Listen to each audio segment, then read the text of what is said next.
शासन प्रणाली के 4 आधार हैं। इन 4 आधारों पे इनको विभाजित किया जाता है। 4 आधार कौन से हैं? एक तो है शासक समूह में शामिल व्यक्तियों की संख्या के आधार पे, पहला, जिसमें राजतंत्र, तानाशाही जैसे शब्द आप सुनेंगे, अल्पतंत्र, गुटतंत्र, लोकतंत्र, ऐसे शासक समूह की लिख सकते हैं हम सब।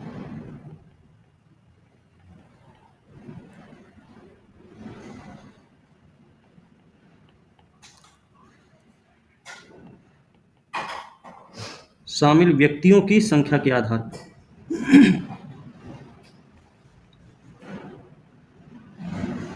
लिखावट समझ में आ रही ना आप लोगों को? यस सर, आ रही है। ठीक है। शासक समूह में शामिल व्यक्तियों की संख्या के आधार पर इस हिसाब से शासन प्रणाली को 3 तरीके से देखा जाता है। कौन कौन सा है?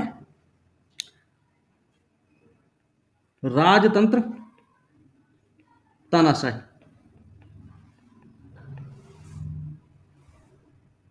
मोनार्की, डिक्टेटरशिप जिसको बोलते हैं, ठीक है। दूसरा कौन सा प्रकार है? अल्पतंत्र या गुटतंत्र, मतलब ओलिगार्की, ओलिगार्की, ठीक है।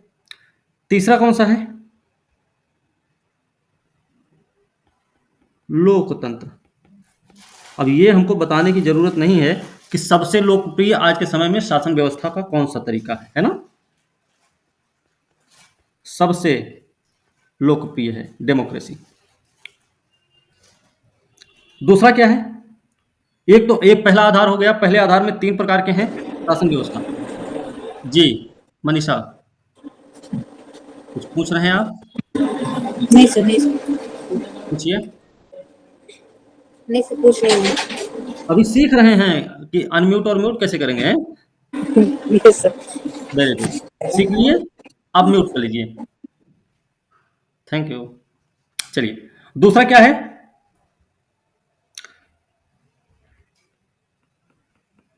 शासन की वैधता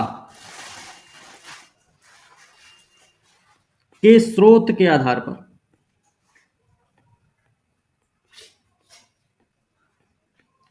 शासन की वैधता के स्रोत के आधार पर इसमें हम 4 प्रकार की शासन व्यवस्था देखेंगे। सबसे पहले आता है धर्मतंत्र। धर्मतंत्र का मतलब क्या है? धर्म के आधार पर जहां शासन चलेगा, है ना, थियोक्रेसी जिसको बोलते हैं। दूसरा है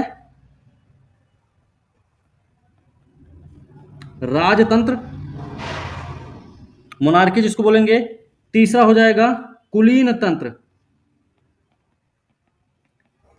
कुलीन तंत्र, या फिर बोलेंगे अभिजन तंत्र, अभिजन, अभिजन तंत्र, इसको बोलेंगे अरिस्टोक्रेसी। इसमें जो कुलीन तंत्र है ना,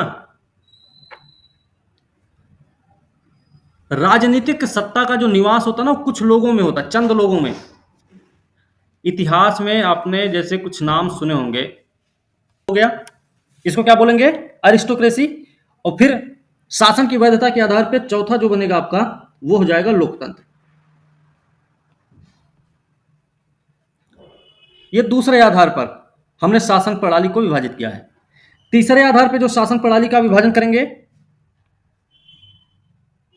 तो शासन प्रणाली के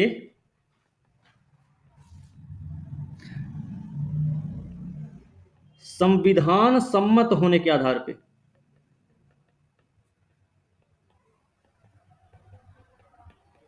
संविधान सम्मत होने के आधार पर इसमें 2 प्रकार की शासन व्यवस्था है। एक तो है संविधानवाद।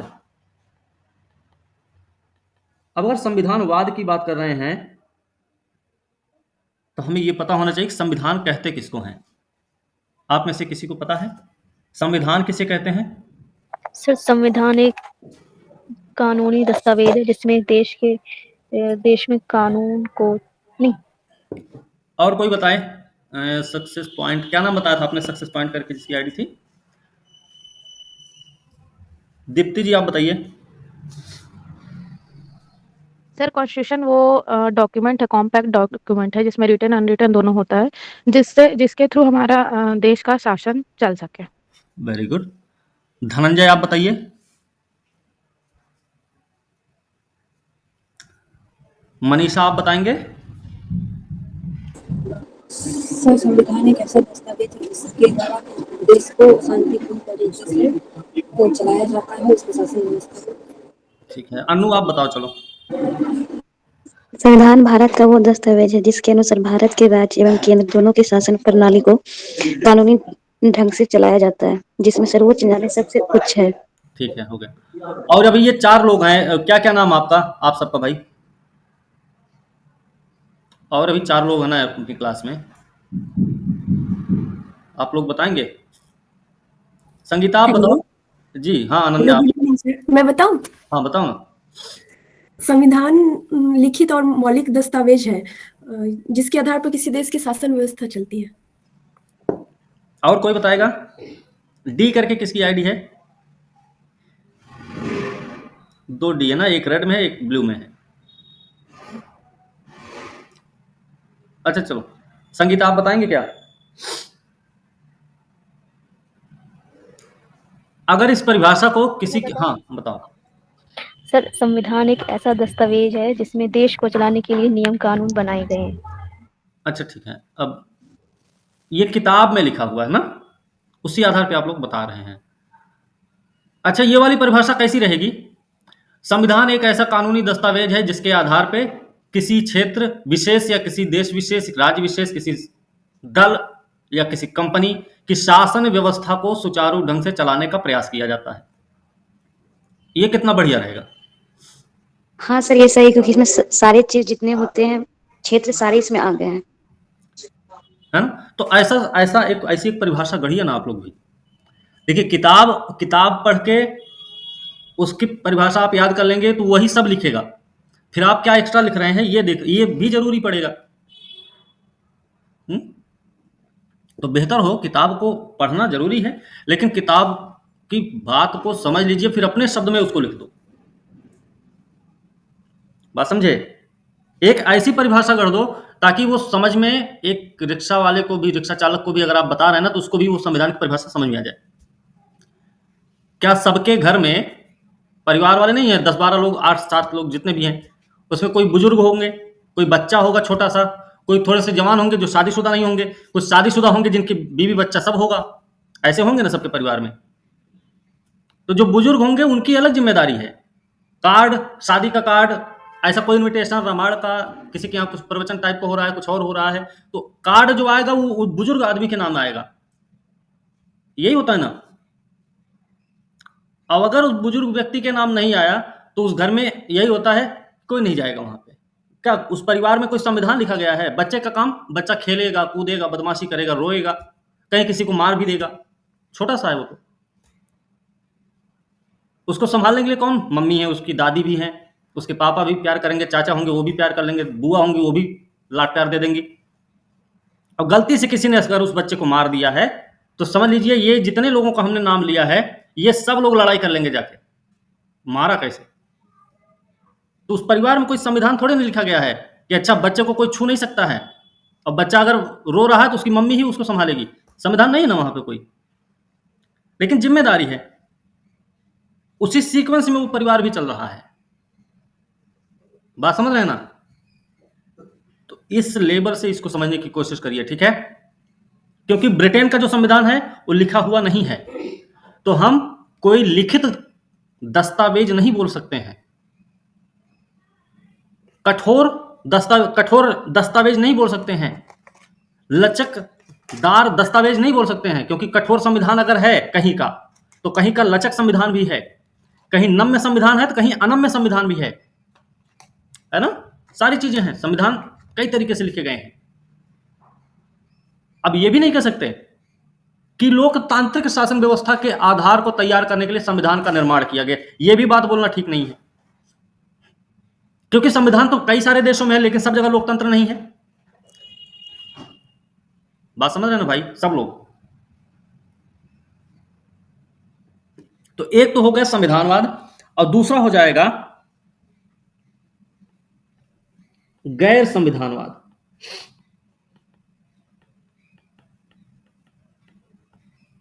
संविधानवाद, संविधान तो हमें पता चल गया, संविधान एक ऐसा दस्तावेज है जिसके आधार पर किसी परिवार, समाज, समुदाय, क्षेत्र, देश, राज्य, कंपनी, राजनीतिक दल की शासन व्यवस्था सुचारू ढंग से चलाए जाने का प्रयास किया जाता है, तो हमको पता हो गया।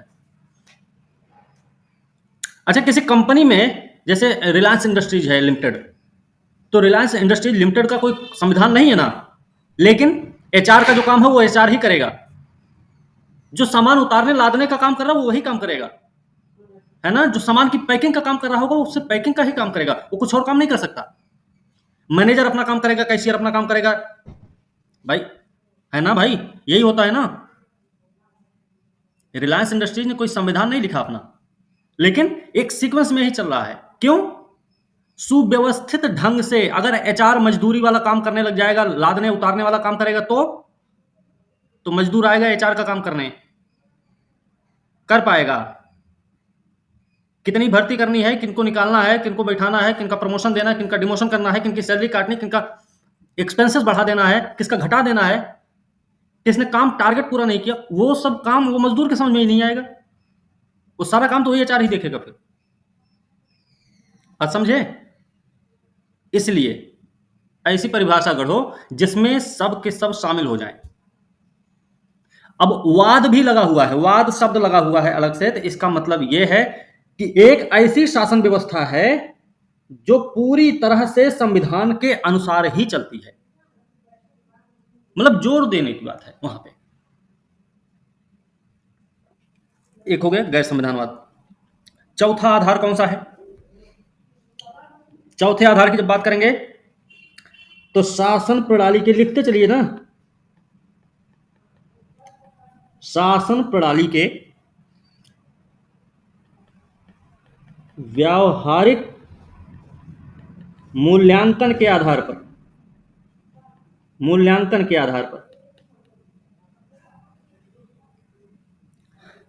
इसमें करीब 6 प्रकार, इसमें 6 प्रकार के शासन प्रणाली की बात की गई है। ऊपर जैसे हमने पढ़ लिया है पहले ही, भीड़ तंत्र, मोबोक्रेसी, मोबो मां से मछली, मोबोक्रेसी। दूसरा है धन तंत्र, प्लूटोक्रेसी जिसको बोलते हैं। तीसरा है औसत तंत्र, जिसे बोलेंगे मीडियोक्रेसी, एम, ठीक है ना। फिर चौथा क्या है? निरंकुश तंत्र, ऑटोक्रेसी बोलेंगे, मतलब कोई अंकुश नहीं है। ऑटो मतलब क्या होता है? खुद से चले, अपने आप चलता रहेगा। पांचवा क्या है? गुणतंत्र या फिर योग्य तंत्र, जो योग्य है सत्ता उसके हाथ में है। मेरिटोक्रेसी, एक जो लास्ट है इसका वो है वृद्ध तंत्र, जेरोन्टोक्रेसी।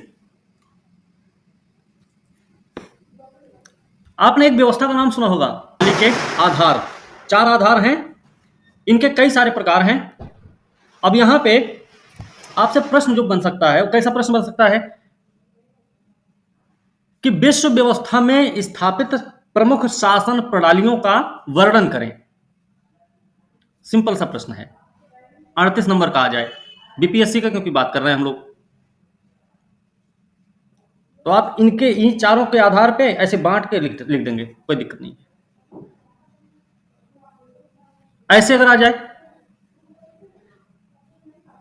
कि विश्व व्यवस्था में, शासन प्रणाली के प्रमुख आधारों का वर्णन करें, फिर भी आप कर देंगे।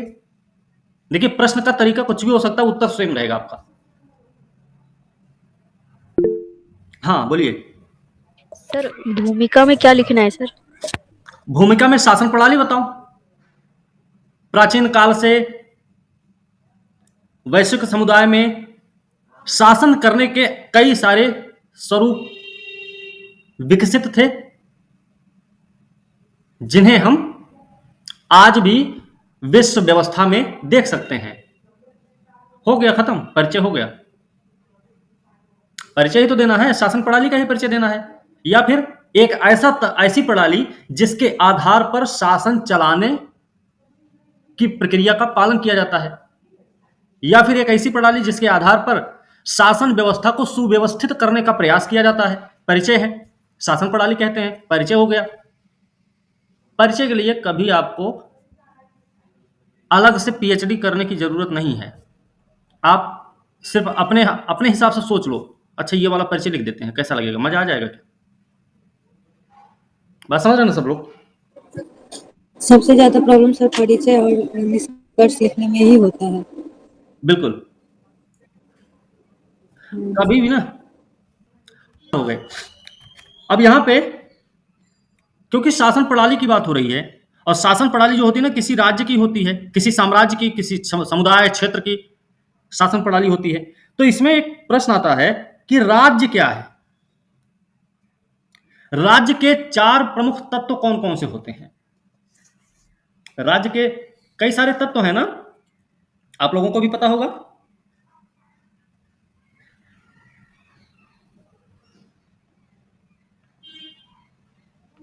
राज्य के प्रमुख तत्व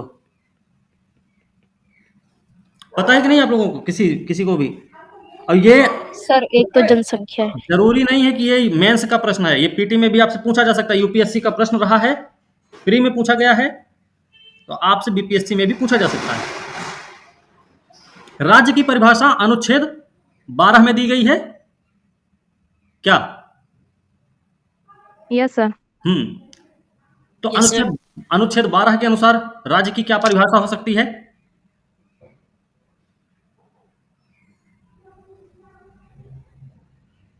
राज्य जिसकी जनसंख्या, जिसकी भूमि, जिसकी संप्रभुता, जिसकी अपनी सरकार। सरकार क्या? सरकार कोई व्यक्ति की सरकार तो है नहीं, याद रखना, सरकार एक सिस्टम है, एक तंत्र है। सरकार में कोई एक व्यक्ति नहीं है। आप प्रधानमंत्री जी के मुंह से सुनेंगे सरकार काम कर रही है, आप सर्वोच्च न्यायालय के मुंह से सुनेंगे, माननीय सर्वोच्च न्यायालय भी बोलेंगे सरकार काम कर रही है, राष्ट्रपति महोदय बोलेंगे सरकार काम कर रही है, राज्यपाल महोदय भी बोलेंगे सरकार काम कर रही है, गृह मंत्री, रक्षा मंत्री सब बोलेंगे कि सरकार काम कर रही है। तो सरकार कौन है? सरकार में वो सारी चीजें आ जाती हैं, लोकसभा, राज्यसभा, विधानसभाएं, कार्यपालिका भी दोनों प्रकार की, जो ब्यूरोक्रेट्स वाली है और जो राजनीतिक व्यक्तियों वाली है। ये जो न्याय व्यवस्था हमारी है, जो हमारी संस्थाएं कई सारी काम कर रही हैं, ये सब कोई मिलकर सरकार का निर्माण करती हैं। और सर गवर्नमेंट ओन्ड कंपनी जो होती है वो भी सरकार के अंदर आएगी, अब जैसे सेल भेल वगैरह होगी। Very good. तो जनसंख्या हो गई, संप्रभुता हो गई, सरकार या सत्ता हो जाएगी, और भूभाग। अब ये 4 तत्व तो हैं, लेकिन आपसे ये पूछ लिया जाए कि इनमें से राज्य का सबसे अनिवार्य तत्व कौन सा है, तो आपका उत्तर क्या होना चाहिए? Sir sovereignty. सॉवरेंटी है ना, सबसे अनिवार्य है। क्योंकि भारत पहले भी था, आज भी है, लेकिन भारत राज्य नहीं था तब, लेकिन आज राज्य है। पहले भी भारत के पास जनसंख्या थी, सरकार थी, सत्ता थी, भूभाग था, लेकिन सरकार, भारत के पास संप्रभुता नहीं थी, है ना, इसलिए भारत एक राज्य नहीं था। क्यों? ब्रिटिश सरकार नहीं चल रही थी तब, भारत की भूमि कहीं चली थोड़ी गई थी, तो यहीं पे थी, जनसंख्या भी थी खूब सारी, लेकिन संप्रभुता नहीं होने की वजह से भारत राज्य नहीं था। लेकिन 1947 में जब भारत आजाद हुआ, उसके बाद भारत एक राज्य के रूप में स्थापित भी हो गया, उसको मिल गई संप्रभुता। ठीक ना?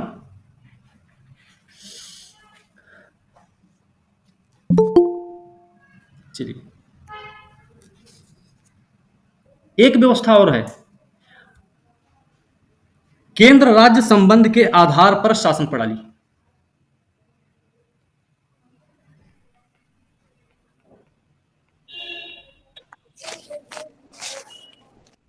जी बताइए। संबंध के आधार पर शासन प्रणाली।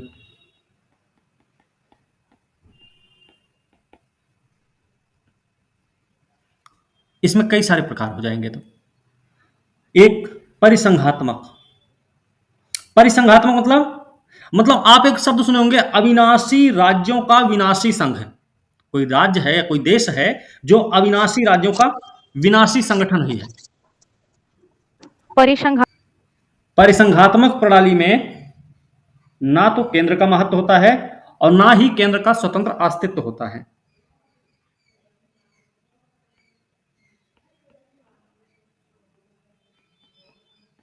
परिसंघात्मक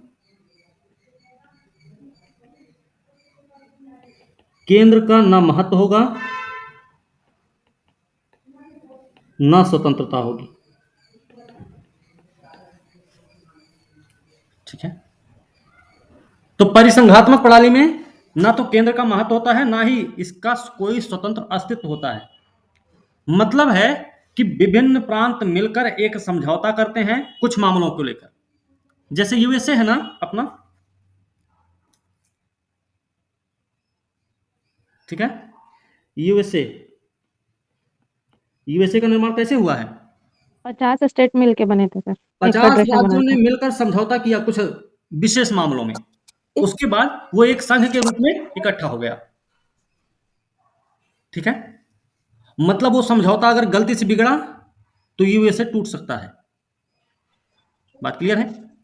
और इसीलिए यूएसए का एक अपना संविधान है, बाकी अलग अलग राज्यों का भी अपना अपना संविधान है।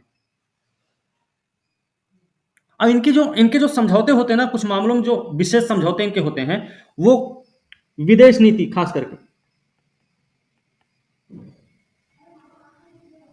संचार और सुरक्षा, इन खास 3 मामलों पर होता है समझौता आपस में। इसके बाद होता है संघ का निर्माण। और याद रखना, इसमें राज्यों को स्वतंत्र होने की शक्ति है। राज्यों को स्वतंत्र होने की शक्ति भी है राज्यों के पास। परिसंघ से अलग हो सकते हैं राज्य। ध्यान रखना, परिसंघात्मक व्यवस्था में ये प्री के लेवल से भी आपके लिए प्रश्न हो सकता है। परिसंघात्मक व्यवस्था के बारे में निम्न कथनों पर विचार करके सही उत्तर का चयन करें। तो बोला जा सकता है इसमें पहला स्टेटमेंट, ना तो केंद्र का महत्व होता है ना ही केंद्र का स्वतंत्र अस्तित्व होता है। पहला स्टेटमेंट हो गया। आप बौखला जाएंगे, क्या पागलपंथी बतिया रहा है? स्वतंत्र अस्तित्व कैसे ना होगा केंद्र का, अगर नहीं पढ़े होंगे तो। दूसरा स्टेटमेंट क्या हो जाएगा? राज्यों को परिसंघ से अलग होने की स्वतंत्रता होती है। दूसरा स्टेटमेंट हो जाएगा। तीसरा स्टेटमेंट क्या हो जाएगा? इसमें कई राज्य मिलकर कुछ विशेष मामलों में समझौता करके संघ का निर्माण करते हैं। तीसरा स्टेटमेंट हो गया। आपने पढ़ा है तो तीनों का तीनों स्टेटमेंट आपका सही है। आपको पूछ लिया जाएगा ए पहला वाले में कि 1 2 3 सही, फिर दूसरा वाले में 2 3 सही, तीसरा वाले में 1 और 3 सही, चौथा वाले में 1 और 2 सही, या फिर हो सकता बोल दे इनमें से कोई नहीं है। क्योंकि आपने पढ़ा है परिसंघात्मक व्यवस्था के बारे में, परिसंघात्मक प्रणाली के बारे में, जो कि क्या है? अविनाशी राज्यों का विनाशी संघ है। तो आपका उत्तर हो जाएगा पहला, दूसरा, तीसरा, तीनों सही है। ठीक है ना? ये प्री के लेवल से हो जाएगा। बात समझ गए ना भाई? याद रखें, इन 3 मामलों में समझौते होते हैं। ये 3 मामले इंपॉर्टेंट हैं उनके लिए। अब समझिए क्या नाम? अनु, अविनाशी राज्यों का विनाशी संगठन, मतलब राज्यों के पास अलग होने की आजादी है। ठीक है ना?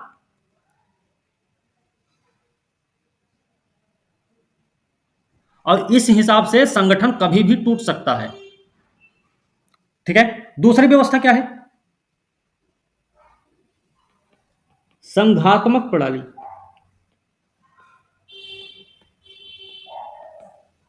संघात्मक क्या है?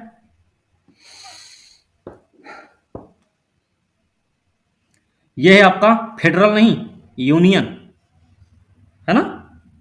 भारत भारत क्या राज्यों के बीच में समझौते के साथ संघ का निर्माण हुआ है? भारत संघ का निर्माण, नहीं सर, एक बड़ा सा सेंटर को डिवाइड किया गया है इसमें। ठीक है ना।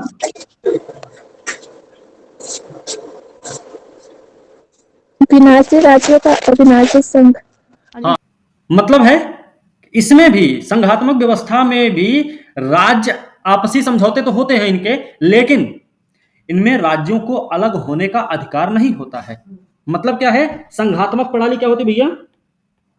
अविनाशी राज्यों का अविनाशी संगठन है, सॉरी,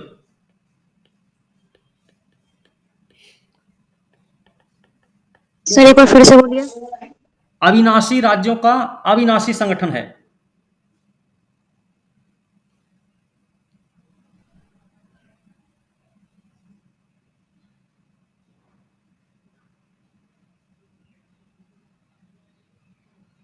ठीक है,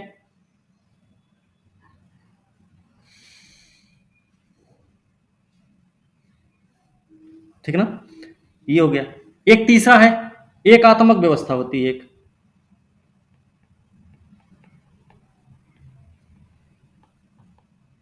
एकात्मक व्यवस्था होती है। एकात्मक व्यवस्था क्या होती है भाई? जिसमें स्टेट डिवाइडेड नहीं होते हैं, बस सब चीजें यूनिटरी होती है, मतलब एक ही यूनिट है, उसी के हाथ में सारा कंट्रोल होता है।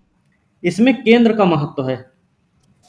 यस सर, केंद्र इसमें ज्यादा पावरफुल होती है। राज्य का कोई महत्व नहीं इसमें, ठीक है, ध्यान रखना।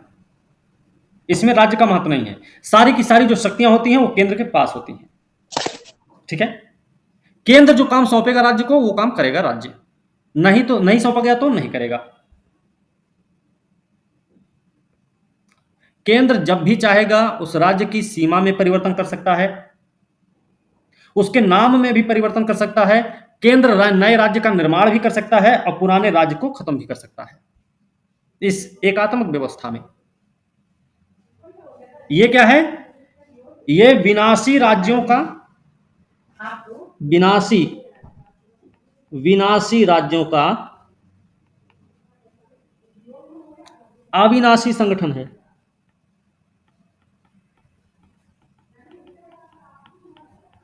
ठीक है। इसमें आप ब्रिटेन को देख सकते हैं इसके लिए, अब एक फ्रांस को भी देख सकते हैं,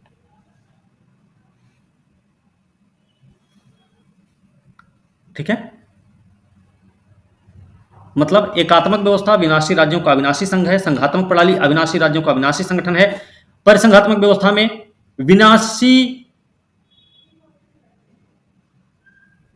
अविनाशी राज्यों का विनाशी संगठन है, ठीक है। उठ पटांग थोड़ा सा पड़ रहा है, लेकिन इसको ऐसे ही याद रखना पड़ेगा। लेकिन अगर भारत के बारे में देखा जाए तो ये तीनों की तीनों कसौटी पे भारत सही ढंग से सभी का पालन कर रहा है क्या? ना तो भारत में एकात्मक व्यवस्था है, ना तो भारत में परिसंघात्मक व्यवस्था है, और ना ही संघात्मक व्यवस्था है। क्या फेडरल सिस्टम नहीं है यहाँ पे? अपने यहाँ तो यूनियन है ना, यूनियन ऑफ स्टेट है ना, भारत राज्यों का संघ है। जो Canada sir, federation with unitary biasness है यहाँ पे। अपने यहाँ यूनियन है, जो कनाडा वाली जो व्यवस्था है, कनाडा की संघात्मक व्यवस्था हमारे यहाँ पे है। ब्रिटेन, फ्रांस, अमेरिका ये सब की व्यवस्था नहीं हमारे पास, कनाडा वाली है। मजबूत है, केंद्र मजबूत तो है, लेकिन राज्यों को भी शक्तियां दी गई हैं काम करने के लिए, आजादी है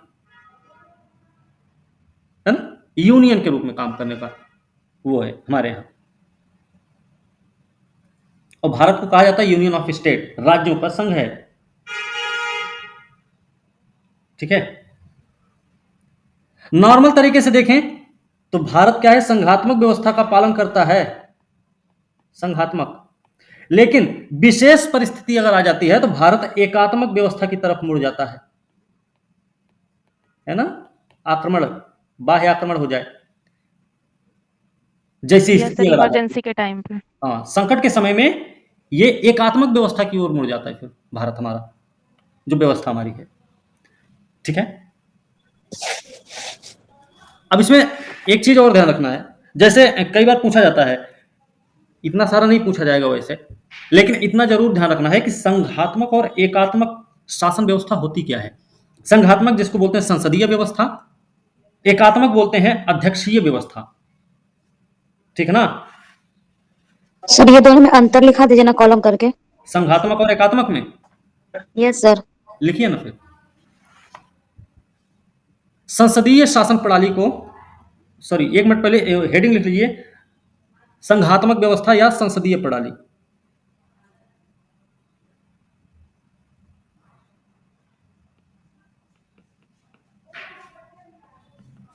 व्यवस्था या संसदीय प्रणाली।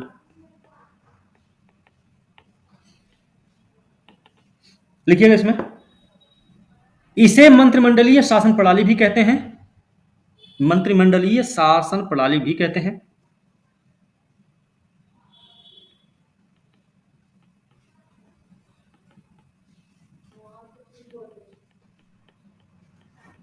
मंत्रिमंडलीय शासन प्रणाली भी कहते हैं।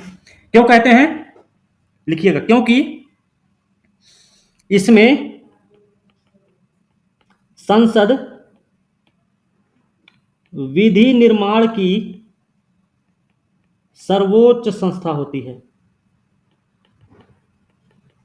विधि निर्माण की सर्वोच्च संस्था होती है, तथा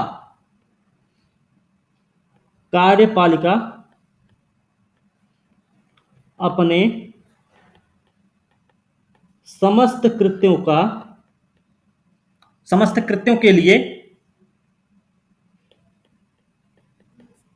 संसद के प्रति जवाबदेह होती है।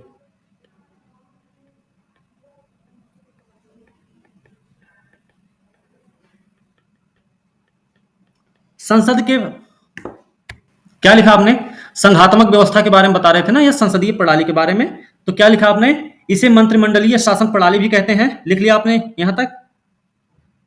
Yes sir. Sir third point से, ठीक है, क्योंकि संसद विधि निर्माण की सर्वोच्च संस्था होती है, जो सॉरी और कार्यपालिका अपने समस्त कृत्यों के लिए संसद के प्रति जवाबदेह होती है। संसद के प्रति जवाबदेह का मतलब, क्योंकि जितने भी मंत्री बनते हैं ना, कार्यपालिका का जो गठन होता है वो लोकसभा से ही होता है, ठीक है ना, विशेष रूप से। तो यहां पे संसद की जगह संसद भी लिखिए, लेकिन ब्रैकेट में आप लोकसभा भी लिख सकते हैं, या विधायिका लिख सकते हैं, विधायिका ब्रैकेट में, ठीक है ना। अर्थात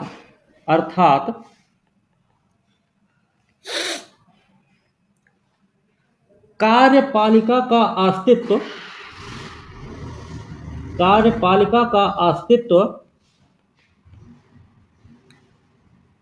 विधायिका में उसके विश्वास प्राप्ति तक रहता है, तक बना रहता है। नहीं समझे? ये लाइन नहीं समझा आपने? यस सर, समझी हूँ। ठीक है, मतलब कि कार्यपालिका तभी तक जीवित रह सकती है जब तक उस पर विधायिका का विश्वास बना रहेगा। विधायिका कौन है? संसद। कार्यपालिका कौन है? मंत्रिमंडल, ठीक है ना, ध्यान रखना। जो कॉन्फिडेंस मोशन पास होता है उसके बारे में ये ना सर। बिल्कुल, ऐसे प्रश्न आया हुआ है स्टेटमेंट के रूप में, यूपीएससी में भी पूछा गया है कि विधायिका का कार्यपालिका पर नियंत्रण होता है।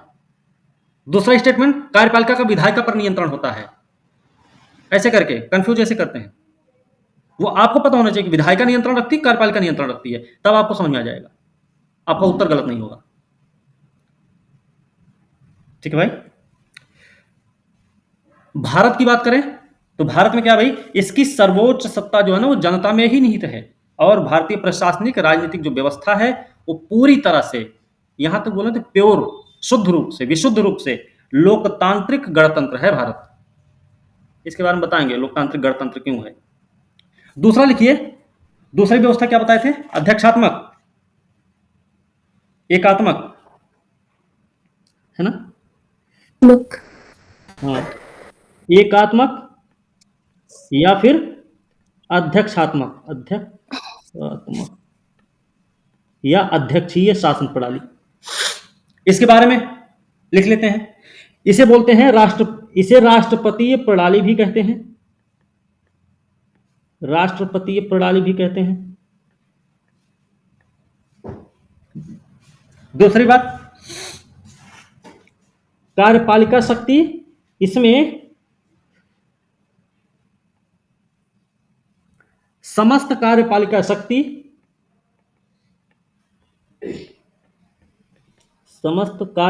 शक्ति राष्ट्रपति में निहित होती है, राष्ट्रपति में निहित होती है। ठीक है।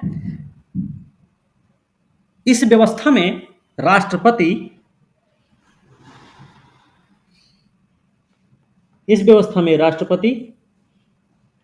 विधायिका को भंग नहीं कर सकता है, विधायिका को भंग नहीं कर सकता है। ठीक है, विधायिका को भंग नहीं कर सकता है। तथा राष्ट्रपति अपने मंत्रियों के चुनाव में स्वतंत्र होता है। राष्ट्रपति अपने मंत्रियों के चुनाव में स्वतंत्र होता है। और एक लाइन लिखना चाहो तो लिख लो। और व्यवस्थापिका की भूमिका,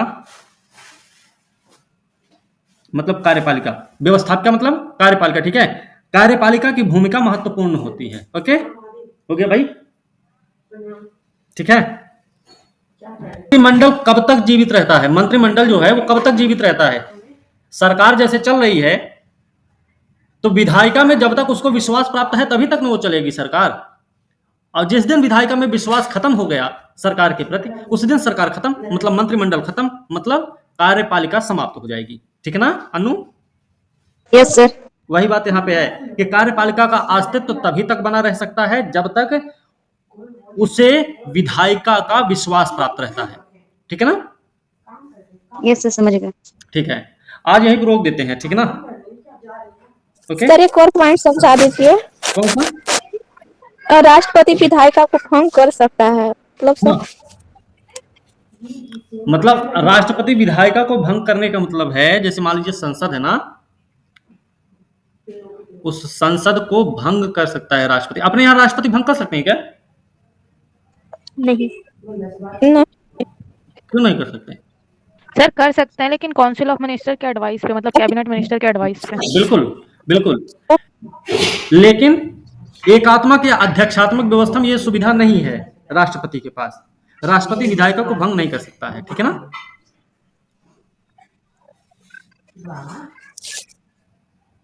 क्यों? क्योंकि वो अपने मंत्रियों का चुनाव करने में पहले से ही स्वतंत्रता मिली हुई है। अगर हमने अपने ही मन, कल भी क्लास इसी टाइम पे होगी। ठीक है, इसी टाइम पे होगी। मान कब किए थे? 3 बजे ना? हाँ, 3 बजे ही करेंगे क्लास कल भी। रोज एक एक घंटा करेंगे। एक हफ्ते के जिस हिसाब से शेड्यूल दिए हैं उसी हिसाब से क्लास चलाएंगे। एक हफ्ते में हम टॉपिक भी खत्म करेंगे, उनके प्रश्न भी। अगर 5 टॉपिक दिए हैं तो कम से कम 15 प्रश्न भी तैयार करेंगे हम लोग। ठीक है ना? हाँ, अभी ज्यादा प्रेशर नहीं देंगे, चिंता मत करो, टाइम है। तो अभी एक एक प्रश्न स्टार्ट करेंगे। शुरुआत वही एक ही प्रश्न से होगा, उसके बाद फिर धीरे धीरे बढ़ता चलेगा। ठीक ना? लेकिन ध्यान रहे भाई, सबको लिखना पड़ेगा, लिखना जरूरी है। ठीक है ना? अगर आप लोग लिख के नहीं भेजेंगे तो हम ग्रुप से रिमूव भी कर सकते हैं। ये भी हम बता दिए, पहले ही बताए हैं सबको। जिन जिन ने एडमिशन लिया उन सबको हमने पहले ही बोल दिया, भैया लिखना है तभी आना, नहीं तो हम निकाल देंगे, है ना? अब उसका वो फीस रख देंगे हम, जो जुर्माना लगेगा 500 रुपया। फिर तो वैसे भी कोई नहीं छोड़ेगा, नहीं।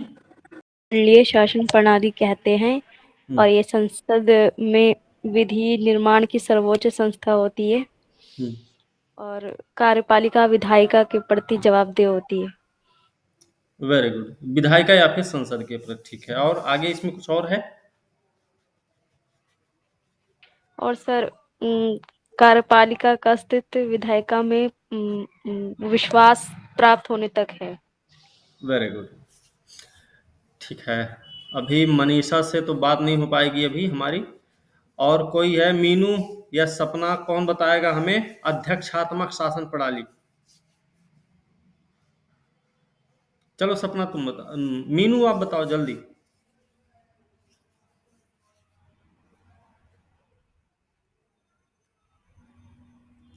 अलका?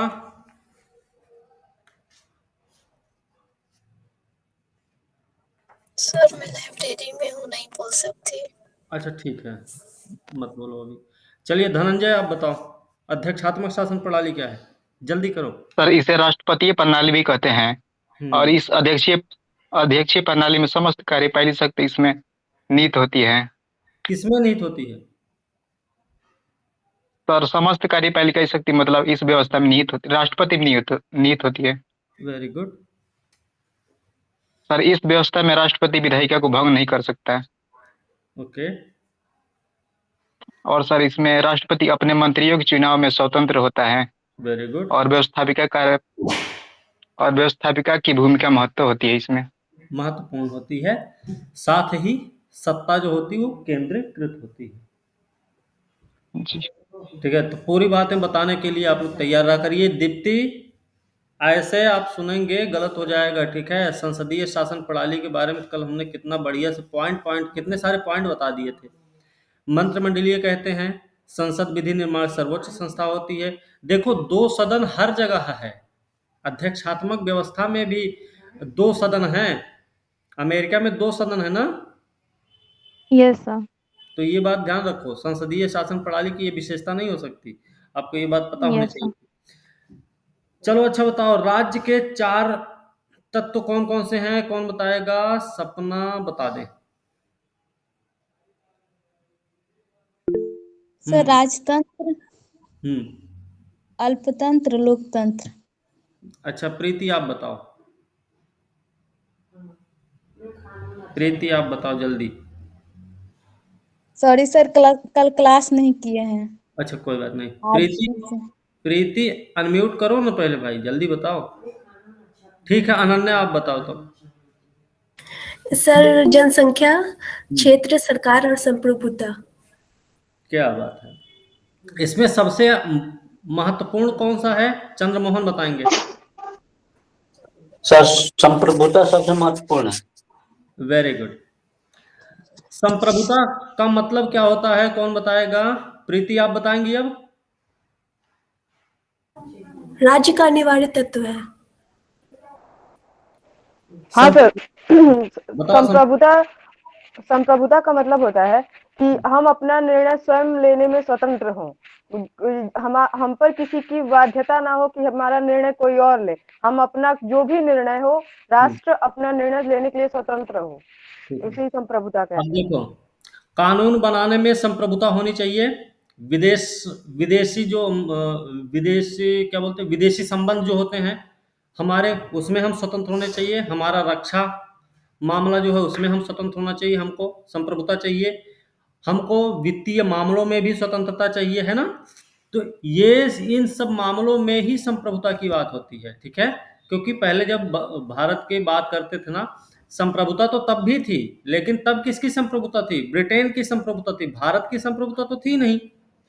और खास करके इन्हीं 3 मामलों में संप्रभुता रही है अंग्रेजों की। बात समझे ना? तो संप्रभुता पर मान लीजिए किसी देश के अनिवार्य तत्व के रूप में संप्रभुता पर टिप्पणी करें, अगर टिप्पणी करने का, संप्रभुता पर टिप्पणी करने का बात आ जाए, ठीक है, तो टिप्पणी में आप संप्रभुता के बारे में ये 4-5 पॉइंट लिख सकते हैं बढ़िया से। पहले तो संप्रभुता का एक परिचय दे देंगे, फिर आप ये पॉइंट बता देंगे, फिर एक निष्कर्ष दे देंगे, ठीक है? टिप्पणी के मामले में याद रखना।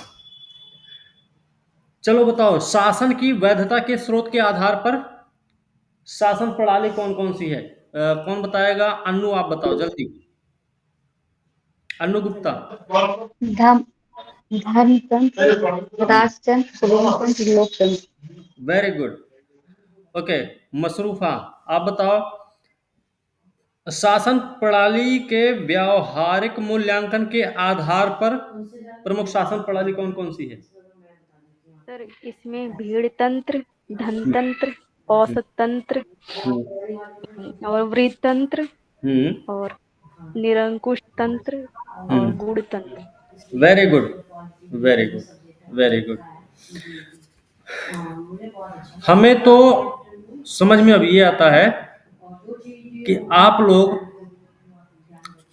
हमें अधिनायक तंत्र, जिसको बोलते हैं तानाशाही, तानाशाही शब्द के बारे में हमने बताया भी था, है ना? तो ये तानाशाही का क्या मतलब है? किसको बोलते हैं तानाशाही? मीन्स पावर एक ही इंसान के हाथ में होता है सर। डिक्टेटरशिप, जी। एक ही व्यक्ति का निरंकुश शासन होता है। पूरी बात बताइए, ठीक है? एक ही व्यक्ति का निरंकुश शासन होता है जो बल प्रयोग के माध्यम से अपने पद पर आसीन होता है और किसी के भी प्रति उत्तरदायी नहीं होता है, ठीक है? ये है आपका तानाशाही, अधिनायक तंत्र, या फिर बोलेंगे डिक्टेटरशिप। ओके, याद रखना। वर्तमान समय में शासन की कौन सी प्रणाली सबसे लोकप्रिय मानी जाती है वैश्विक स्तर पे? लोकतंत्र, डेमोक्रेसी सर। वेरी गुड, लोकतंत्र। ओके। तो डेमोक्रेसी में संप्रभुता किसके हाथ में होती है? पीपल के हाथ में। वेरी गुड, लोगों के हाथ में। हाँ, बहुत बढ़िया। जैसे भारत की ही बात करें तो भारत के किस भाग में एक ऐसे शब्द का प्रयोग किया गया है जिससे ये पता चलता है कि सत्ता की संप्रभुता जनता के हाथ में है? सर प्रियम्बल में है। कहाँ से? प्रस्तावना।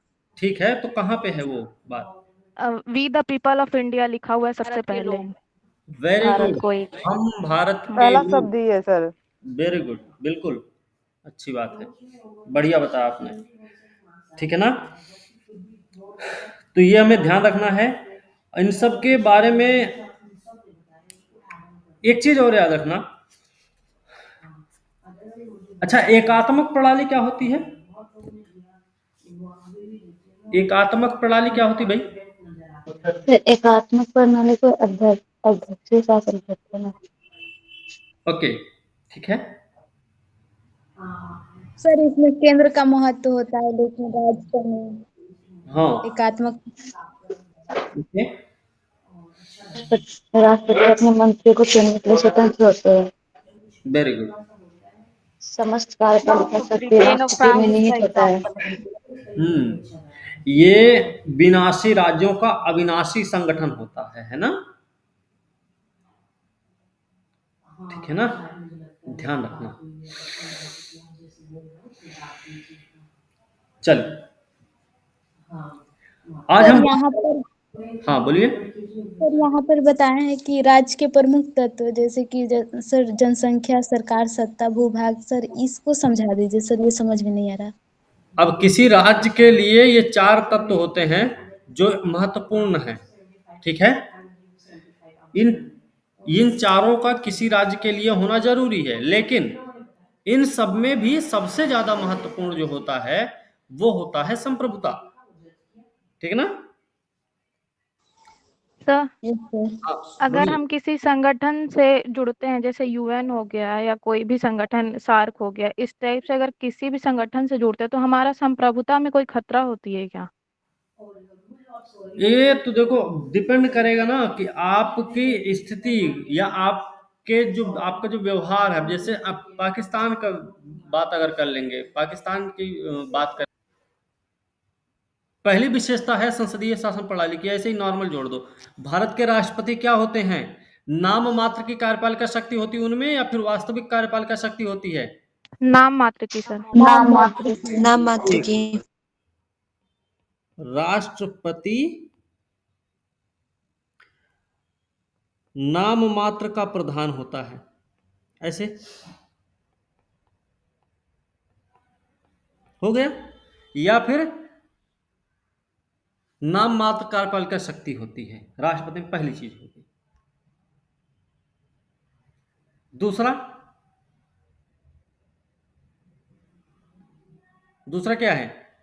मेजॉरिटी पार्टी रूल होता है सर, इसमें जो मेजॉरिटी में होता है वही रूल करता है। पार्टी सबसे प्रधानमंत्री के हाथ के अंदर बहुमत वाली सत्ता। बहुमत प्राप्त दल का शासन, है ना। तीसरा क्या है? कल ही बताए थे ना इसमें। कलेक्टिव रिस्पॉन्सिबिलिटी होती है सर हाँ, क्या बोलते लोकसभा हैं? के प्रति। बिल्कुल, सामूहिक उत्तरदायित्व।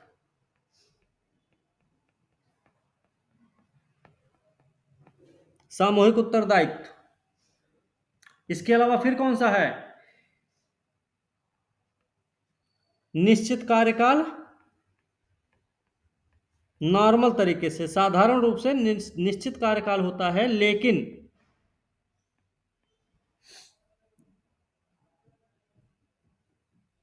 लेकिन क्या होगा?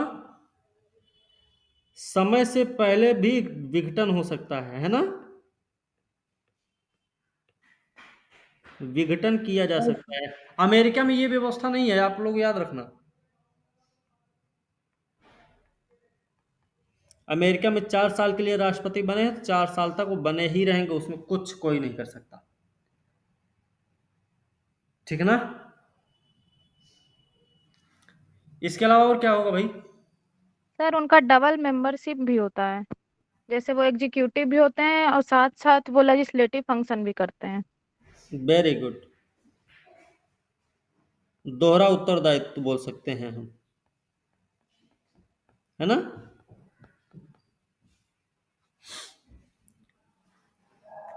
शक्ति का विभाजन जो होता है,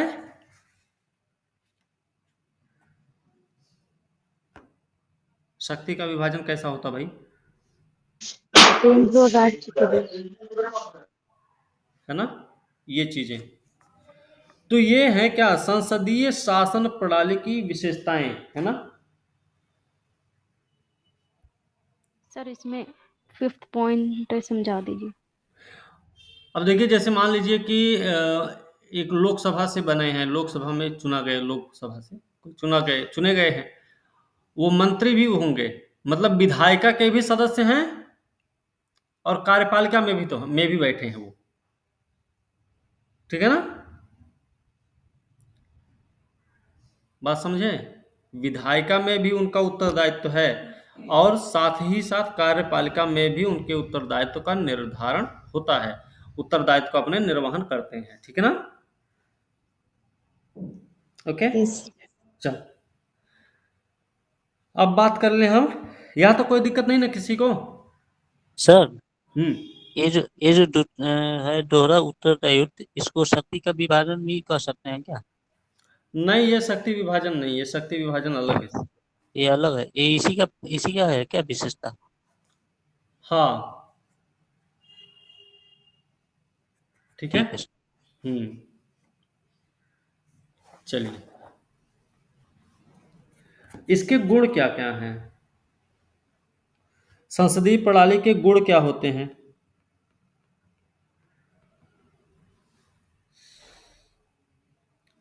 सर हाँ बोलिए। लेजिस्लेटिव और एग्जीक्यूटिव में दोनों में हार्मोनी होती है, हमेशा दोनों साथ मिलकर काम करते हैं। हाँ मतलब, सॉरी एक मिनट, कार्यपालिका और विधायिका में गतिरोध नहीं होता, है ना। मतलब सहायक के तौर पे काम करते हैं दोनों एक दूसरे के। सबसे पहला पॉइंट है।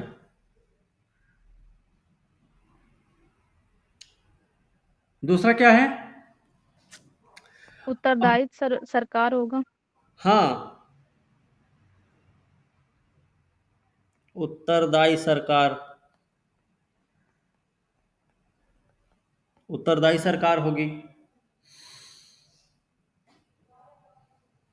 तीसरा सबसे बड़ा गुण है, अल्पसंख्यकों को उचित प्रतिनिधित्व प्रदान होता है ना।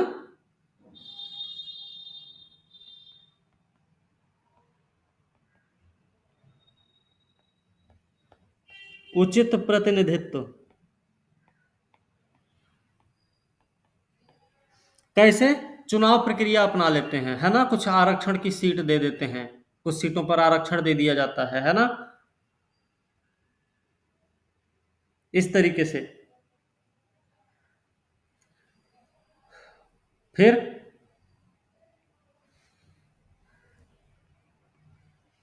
विपक्ष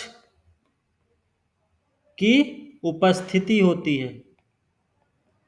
विपक्ष की उपस्थिति के कारण क्या होगा भाई? सरकार हमेशा ना सही ढंग से काम करेगी, क्योंकि उसको पता है कि विपक्ष अगर मजबूत अवस्था में है, मजबूत स्थिति में है और विपक्ष में बैठा हुआ है, तो हमारे हर काम पर इसकी निगाह रहेगी, कुछ भी गलत नहीं होना चाहिए, नहीं तो सरकार के खिलाफ अविश्वास प्रस्ताव ला सकती है। यह ना बात है।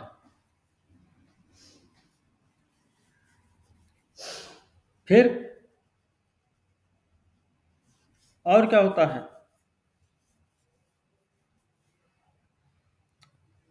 संसदीय प्रणाली में ही तो सरकार बदली जा सकती है ना? बोलिए ना। संसदीय प्रणाली में ही सरकार को बदला जा सकता है। Yes sir. तो ये नहीं होगा क्या?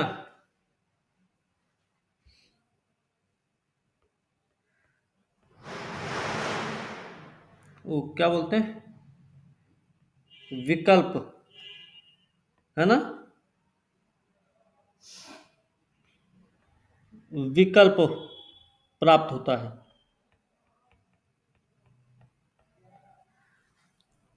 मान लीजिए सरकार सही ढंग से काम नहीं कर रही है और बीच में ही क्या होगा कि अविश्वास प्रस्ताव ला दिया जाए सरकार के खिलाफ, तो सरकार तो गिर जाएगी ना। फिर दूसरी सरकार आ जाएगी, ठीक है ना? तो इस तरीके से क्या होगा, विकल्प की उपस्थिति रहेगी, इसमें गुण है ये। फिर कोई भी कानून जब बनाया जाता है तो इसमें बहस होती ना लंबी चौड़ी।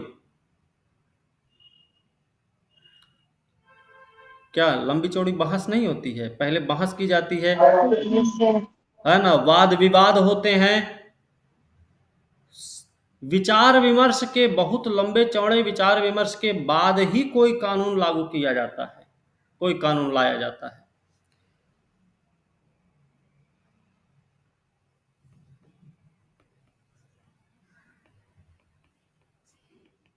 विचार विमर्श के बाद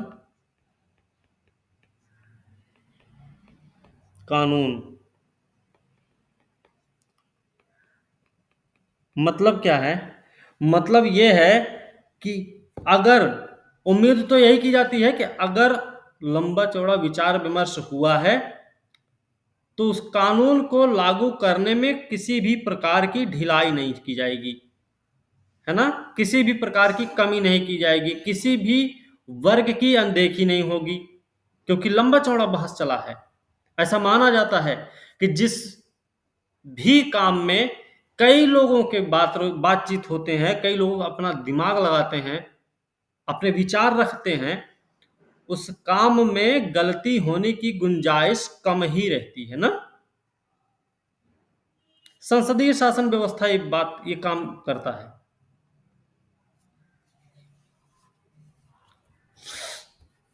फिर क्या है? और भी कोई पॉइंट है याद आ रहा आपको? और कोई पॉइंट आपको याद आ रहा है क्या, किसी को भी?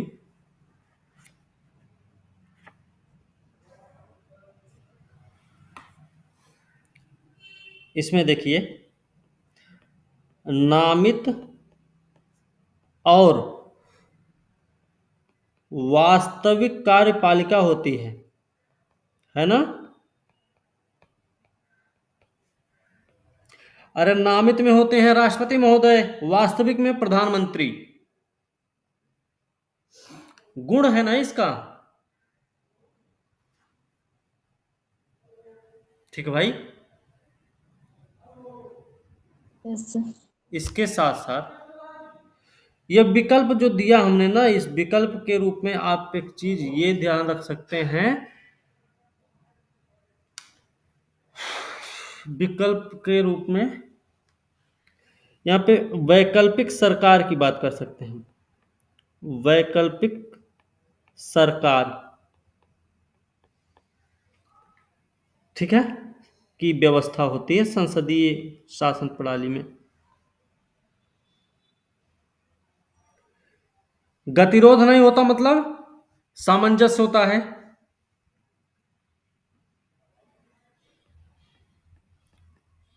सॉरी, निरंकुशता का प्रतिषेध किया जाता है। निरंकुशता का प्रतिषेध और क्या है?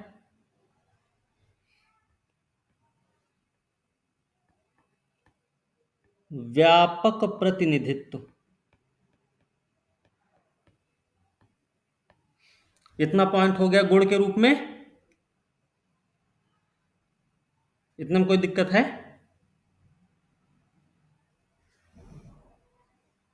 बोलिए ना भाई। नहीं सर। सर 8 नंबर समझा दीजिए। 8 नंबर, ये निरंकुशता का प्रतिषेध। जी। क्योंकि विधायिका का नियंत्रण होता है कार्यपालिका पर, ठीक है, और सरकार जिसकी होती है वो कार्यपालिका में ही होते हैं वो लोग, ठीक है। प्रधानमंत्री जो बनते हैं, प्रधानमंत्री कार्यपालिका के प्रमुख होते हैं, और विधायिका में कई लोगों का प्रतिनिधित्व होता है। जैसे मान लीजिए सरकार किसी दूसरी पार्टी की है, लेकिन विधायिका में सभी पार्टी के लोग बैठे रहेंगे एक साथ, ठीक है ना।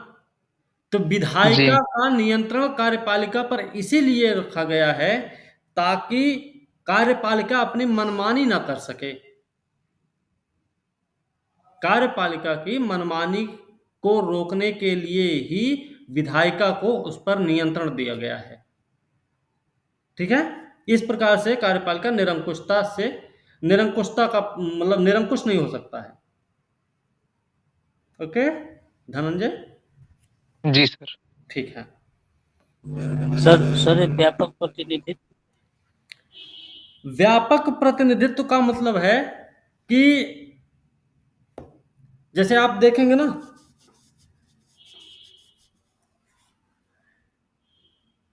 कई सारे लोग हैं, पार्टियां कई सारी हैं ना। एक अभी तो यूपीए और एनडीए 2 पार्टी बड़ी बड़ी हैं। नॉर्मल देखा जाए तो बीजेपी भी है, कांग्रेस भी है, भारतीय जनता क्या बोलते हैं, बहुजन समाज पार्टी है। करीब 8 राष्ट्रीय राजनीतिक दल हैं इस समय। मान लीजिए कि कोई भी, और हर क्षेत्र से बिलोंग करते हैं सब लोग, ये भी नहीं कि कोई एक क्षेत्र अछूता रह गया है, सभी क्षेत्रों से वो प्रतिनिधि आए हुए हैं, है ना, संसद में। क्योंकि सभी एक एक लोगों को बैठाना तो पॉसिबल नहीं है, लेकिन अगर प्रतिनिधि के तौर पर कोई आएगा तो उसके लिए तो जगह पर्याप्त है। तो हर एक वर्ग का प्रतिनिधित्व आपको देखने को मिल सकता है संसद में, ठीक है भाई। इसी के लिए वो व्यापक प्रतिनिधित्व शब्द का प्रयोग हुआ है इसमें, ठीक है। ठीक है सर जी। कोई भी वर्ग अछूता नहीं रह जाएगा। चलिए दोष की बात करते हैं। दोष क्या है इसके, इसमें कमियां हैं। कमी क्या है? Sir pure separation of power इसमें नहीं रह जाता है। जैसे लेजिस्लेटर और एग्जीक्यूटिव सब एक ही से बिलो, मतलब जो एग्जीक्यूटिव है वो लेजिस्लेटर भी है, तो हाँ जो प्योर सेपरेशन ऑफ पावर नहीं हो पा रहा। बिल्कुल। सबसे पहले तो भैया इन्होंने जो बताया शक्ति के पृथक्करण है, भी नहीं हो पाती। हाँ पृथक्करण के विरुद्ध है ये, जो पहली चीज है। हाँ प्रीति आप बताइए। तो इसमें सभ्यता विशेषज्ञ नहीं मिलते हैं, क्योंकि हम प्रतिनिधि को के बारे में हमको पता है ही कि वो किसी भी के काम में लगभग के बराबर की जाती है। वो अगर कानून में उतना अच्छा काम नहीं पाता है, तो इसलिए अगर दोनों तो ज़्यादा ठीक है, अब देखिए तरीका में है। ठीक है, अब यहाँ पे देखिए, यहाँ पे एक शब्द हमने लिया था दोहरा उत्तरदायित्व। यहाँ पे ये दोष भी है। कैसे दोष है? क्योंकि जब इनको दोहरा उत्तरदायित्व मिला रहता है ना, तो ये क्या करते हैं, दोहरी जिम्मेदारी के कारण अपने दायित्वों का निर्वहन सही ढंग से नहीं कर पाते। ठीक है,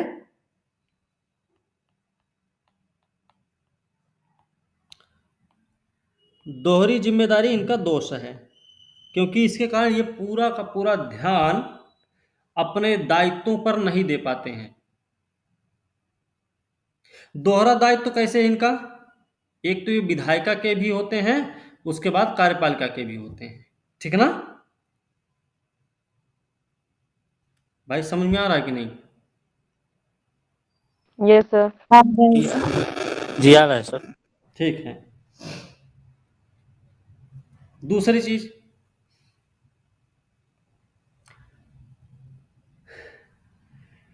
स्थायित्व की कमी है इसमें।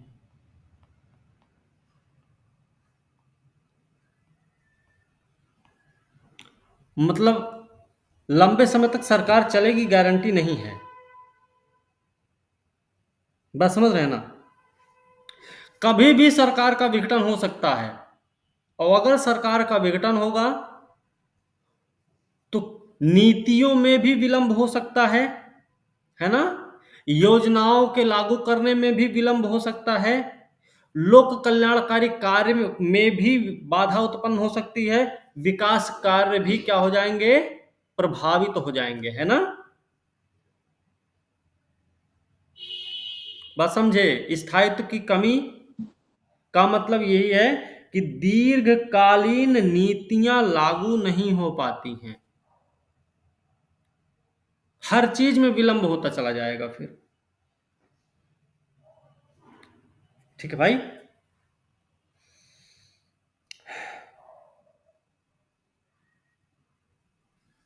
चौथी चीज क्या है?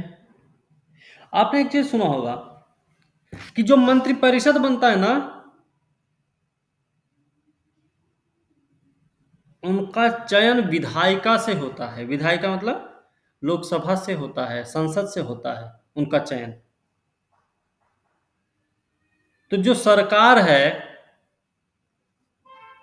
वो उतनी भरोसेमंद भी नहीं हो पाती है। इसका एक ये बात समझें, तो योग्यता की बात है यहाँ पे। ठीक है, मान लीजिए कि जैसे सरकार बनी है, तो जरूरी तो नहीं ना जिसको कपड़ा मंत्रालय दिया गया है, या जिसको उड्डयन मंत्रालय दिया गया है, या जिसको विज्ञान प्रौद्योगिकी मंत्रालय दिया गया हो, जिसको लेबर वाला डिपार्टमेंट दिया गया हो, जिसको महिला बाल विकास मंत्रालय दिया गया, जिसको स्वास्थ्य परिवार कल्याण मंत्रालय दिया गया, वो उस सब्जेक्ट में माहिर ही हो। ऐसा होता है क्या? नहीं सर। ऐसा नहीं होता है।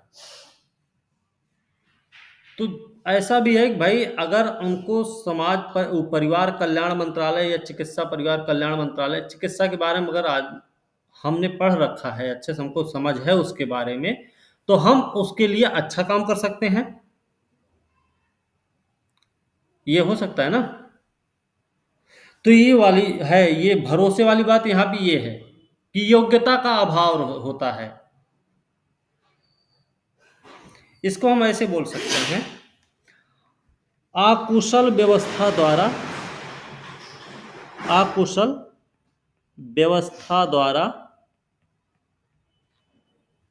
सरकार का संचालन होता है।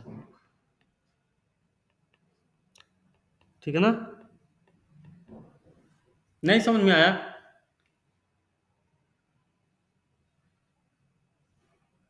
अन्नू, प्रीति, दीप्ति, सर आ गया यही सर।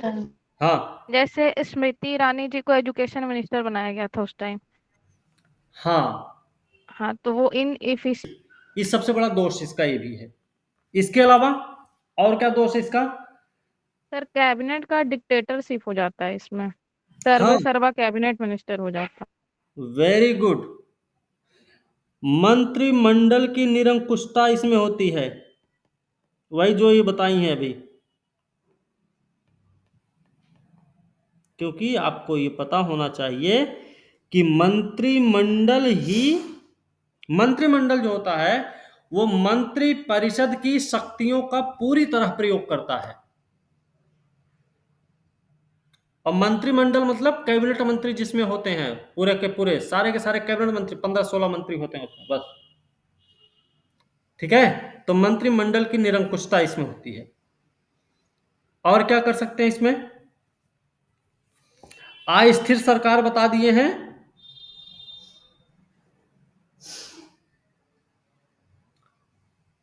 अस्थिर सरकार, नीतियों की निश्चितता का अभाव, ये सब कुछ पॉइंट्स हैं जो आपको पता होने चाहिए। अस्थिर सरकार कैसे है? क्योंकि यहां पे देखिए वैकल्पिक सरकार की व्यवस्था दी गई है। जैसे ही सरकार का विश्वास खत्म हुआ वैसे ही सरकार धड़ाम से गिर जाएगी। तो इस वजह से जो भी योजनाएं लागू हुई होंगी, जो भी नीतियों पर बातचीत हुई होगी, वो नीतियां भी अधर में लटक जाएंगी। ठीक है ना? अच्छा, एक लंबा चौड़ा वाद विवाद भी होता ना, इसमें विचार विमर्श होता रहता है।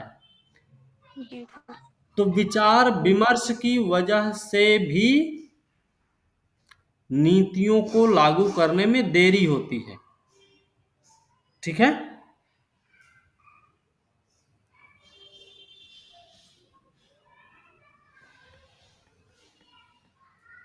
विचार विमर्श से नीतियों के लागू होने में देरी।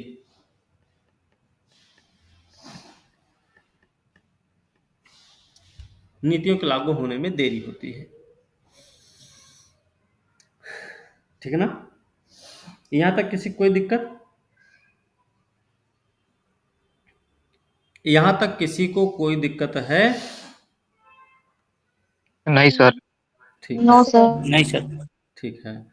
अब लगे हाथ ना, जब हम संसदीय प्रणाली पढ़ ही रहे हैं, भारत की ही शासन व्यवस्था है जब ये, तो भारत में संसदीय व्यवस्था की स्वीकार्यता के प्रमुख कारण क्या क्या हो सकते हैं? कौन बता रहा है?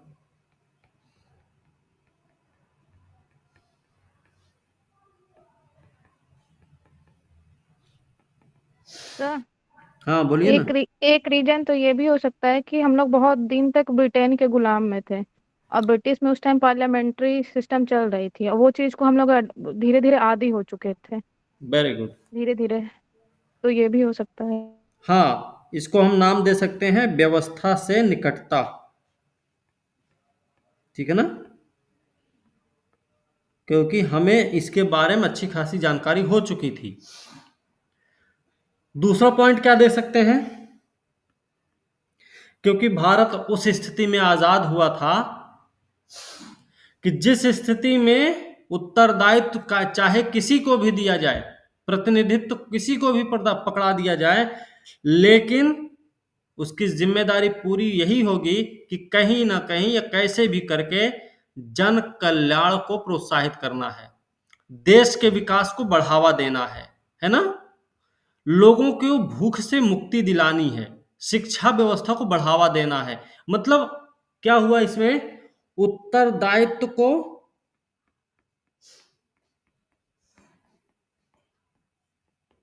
अधिक वरीयता, है ना? अधिक वरीयता दिया जाना। बात समझ रहे हैं ना? तीसरी बात क्या थी? अगर मान लीजिए बात बात में विधायिका और कार्यपालिका जो दोहरी भूमिका निभा रहे हैं आपस में ही मिलके, और बात बात में ही ये लोग जंग छेड़ दें आपस में ही, तो नीतियों के क्रियान्वयन का क्या होगा, है ना? उन योजनाओं का क्या होगा जो जन कल्याणकारी या जनहित में लागू की जाने वाली थी या शुरू की जाने वाली थी, उनका फिर क्या होगा? तो आवश्यकता थी कि विधायिका और कार्यपालिका के टकराव को रोकने की, ठीक है ना?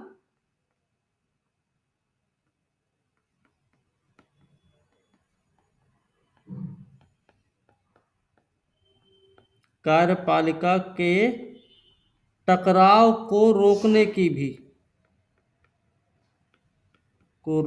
की आवश्यकता थी। और क्या है?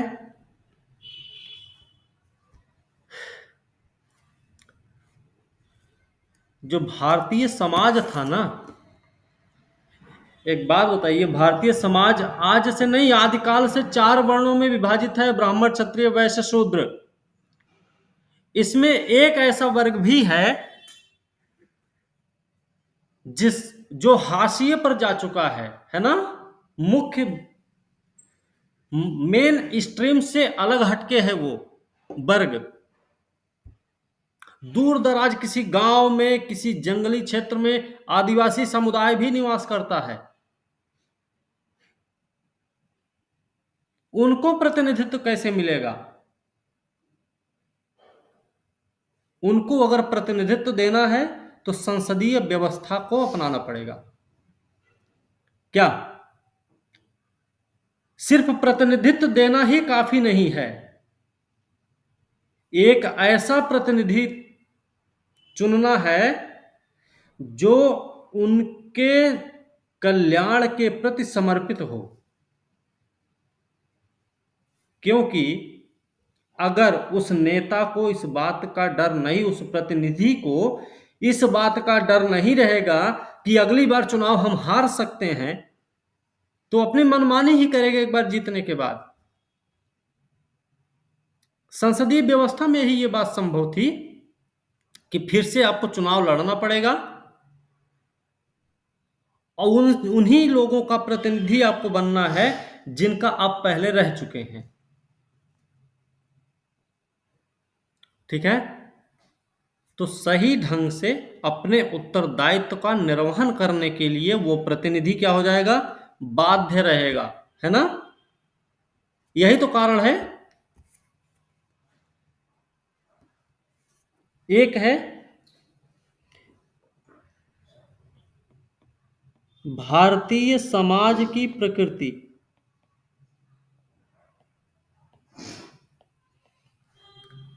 भारतीय समाज के सभी वर्गों को प्रतिनिधित्व प्रदान करने के लिए संसदीय व्यवस्था अपनाई गई ताकि सबको समान प्रतिनिधित्व मिल सके, कोई अछूता ना रहे। सबके लोग आएंगे अपनी बात करने, सबका विकास होगा, सबका साथ सबका विकास। पहाड़ी क्षेत्र से भी लोग आएंगे ही, उनको अपना विकास देखना है कैसे भी करके। क्या मरुस्थलीय क्षेत्र के लोग नहीं आएंगे क्या? पठारी क्षेत्र के लोग नहीं आएंगे क्या? उनको भी प्रतिनिधित्व देना है ना हमको। तो उनको भी जब प्रतिनिधित्व देना है तो उनको संसद में बैठाने की जरूरत है, संसदीय व्यवस्था में, क्योंकि प्रतिनिधियों का चुनाव प्रत्यक्ष रूप से जनता के द्वारा किया जाता है, इसलिए संसदीय व्यवस्था ही सर्वमान्य है या सर्वोपरि है भारतीय शासन व्यवस्था के लिए। ओके, ठीक है भाई।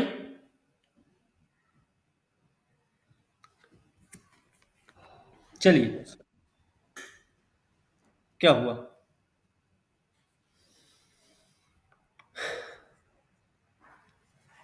अब बात करें, सॉरी, अध्यक्षीय प्रणाली है।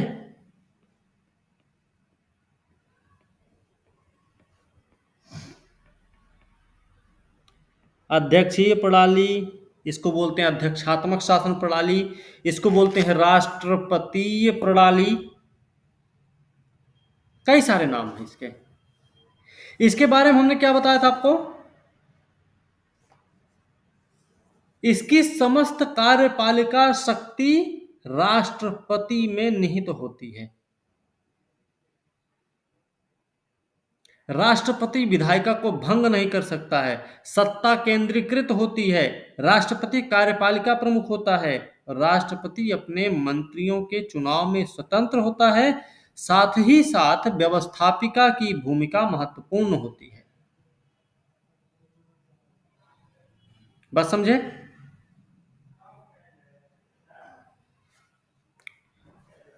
तो इसकी विशेषता क्या है भाई? चलो इसकी विशेषता देख लेते हैं।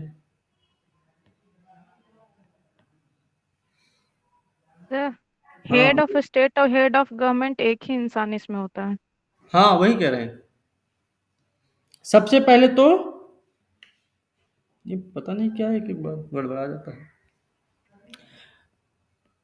राज्य और सरकार का मुखिया कौन है? एक ही व्यक्ति, राष्ट्रपति। राष्ट्रपति। विशेषता है ये, सॉरी विशेषता है भाई।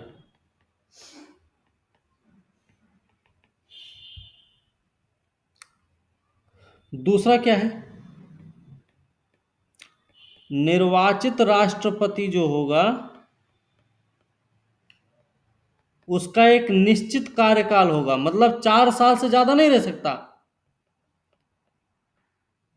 और 4 साल से कम भी नहीं रहेगा। हमारे यहाँ क्या है? राष्ट्रपति पर भी महाभियोग चलाया जा सकता है, चलाया जाता है, चलाया जा सकता है क्या मतलब? प्रावधान है ना? ध्यान रखना। उनका कार्यकाल बढ़ाया भी जा सकता है। कैसे? साफ साफ अधिकारी ना मिल जाए। साफ साफ लिखा गया है कि जब तक उत्तराधिकारी प्राप्त नहीं हो जाता है तब तक राष्ट्रपति अपने पद पर आसीन रहेंगे। ये साफ साफ लिखा गया है। 5 साल से ज्यादा ही क्यों ना हो जाए लेकिन बने ही रहेंगे अपने पद पे। सर इसमें राज्य सरकार का मुखिया राष्ट्रपति होगा फिर राज्यपाल? किसमें? अध्यक्षात्मक में? हाँ राज्य सरकार का मुखिया राष्ट्रपति है? राज्य सरकार की बात कर रहे हैं? अरे यहां राज्य सरकार नहीं है, ये राज्य और सरकार है। ठीक है, समझे?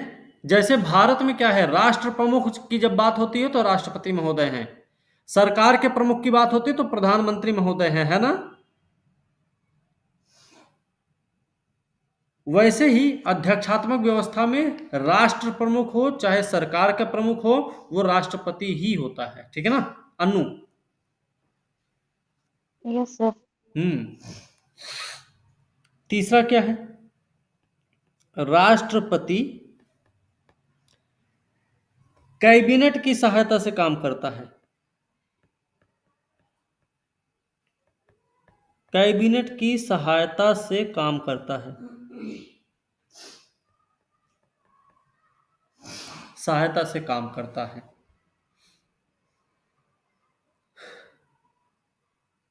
चौथा पॉइंट क्या है? विशेषता है ये। राष्ट्रपति व मंत्रिमंडल, इनका जो मंत्रिमंडल है, कांग्रेस मतलब लोअर हाउस, संसद के प्रति जवाबदेह नहीं होते। ठीक है ना?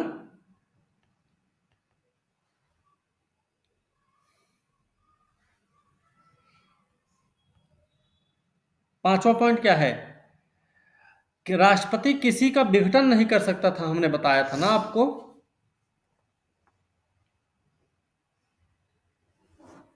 किसका विघटन नहीं कर सकता?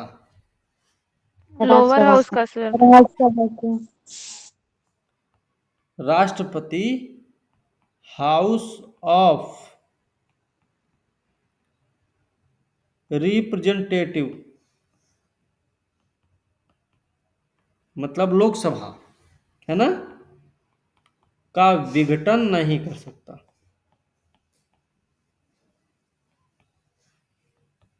यही तो है, ये विशेषता है। सर एक बार फिर से बोलिए तो ये वाला नहीं समझ में आया। राष्ट्रपति हाउस ऑफ रिप्रेजेंटेटिव का विघटन नहीं कर सकता है, लोकसभा का विघटन नहीं कर सकता है, ठीक है। राज्यसभा का विघटन कहाँ होता है, कहीं होता है क्या? नहीं सर। अपर हाउस का कहीं भी विघटन नहीं होता, चाहे जहां भी आप देखें। लोअर का ही तो लोकसभा का तो विघटन तो कर सकते हैं ना राष्ट्रपति। हाँ, लेकिन यहाँ पे विघटन नहीं कर सकते ये, ठीक है। एक और पॉइंट इसका होगा,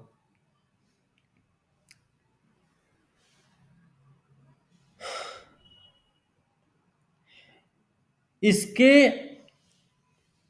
इस व्यवस्था का आधार क्या है? इस व्यवस्था का आधार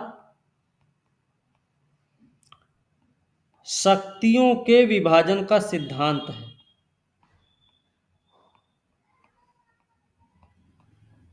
विभाजन का सिद्धांत है, ठीक है।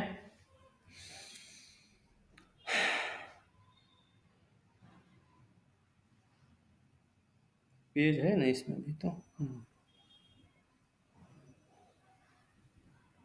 हो गया। अगला पॉइंट क्या है? देखो, राष्ट्रपति का चुनाव जो होता है ना, जरूरी नहीं है कि अप्रत्यक्ष रूप से ही हो।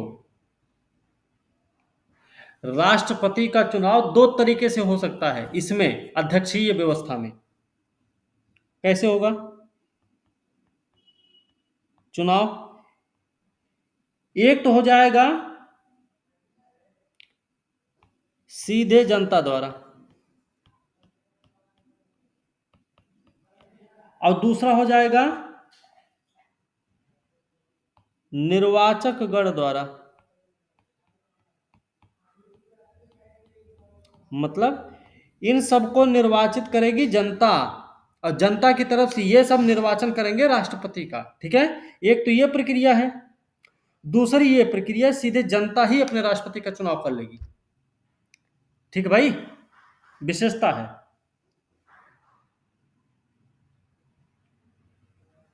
ठीक है, चलिए। सर सीधे जनता कैसे चुनेगी? जैसे हम सब वोट देते हैं अपने प्रधानमंत्री को,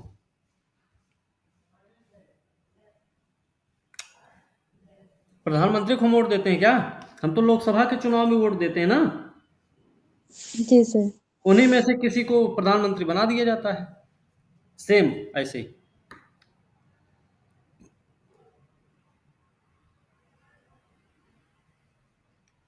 एक चीज और याद रखना,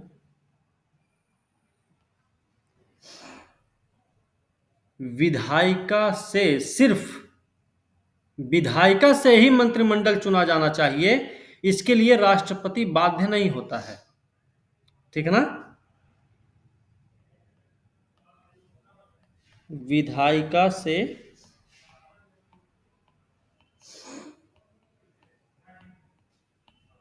मंत्रिमंडल के चयन के लिए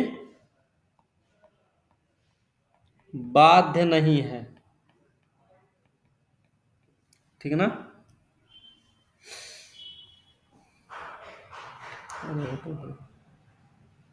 ठीक है भैया,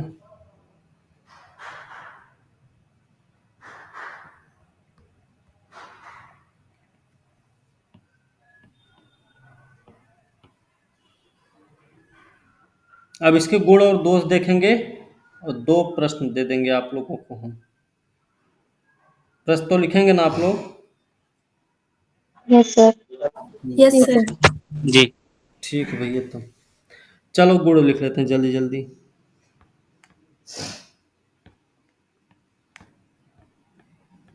इसके गुण क्या क्या हैं? पहला गुण लिख लो, स्थायी सरकार का गठन, स्थायी सरकार का गठन।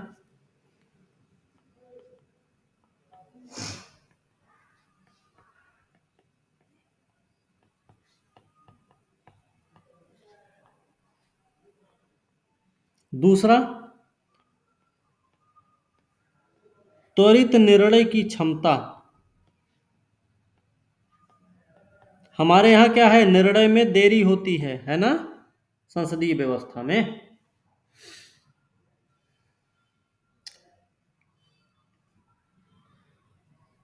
तीसरा गुण है कुशल व्यवस्था द्वारा सरकार का संचालन।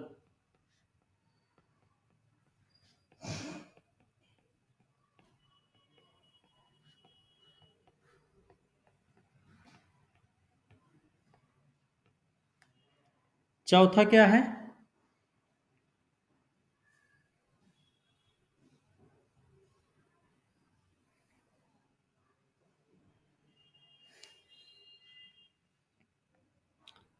यहां दल विभाजन की प्रमुखता नहीं होती, याद रखना।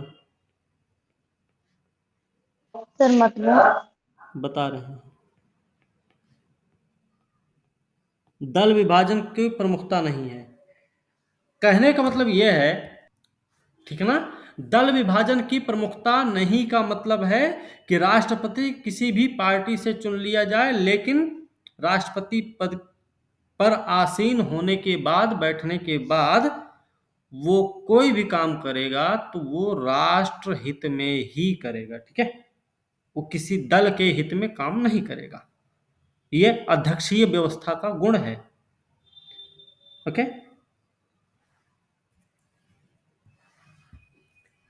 इसके अलावा शक्ति का स्पष्ट पृथक्करण। शक्तियों का स्पष्ट विभाजन होता है। हमने क्या बताया था विशेषता में, शक्तियों के विभाजन का सिद्धांत जो है वो राष्ट्रपति शासन व्यवस्था का आधार होता है। हमने बताया था आपको ये बात, ठीक ना। तो शक्ति का स्पष्ट पृथक्करण होता है। कोई दिक्कत यहां तक किसी को? No sir. चलिए अब कर लेते हैं बात दोष की।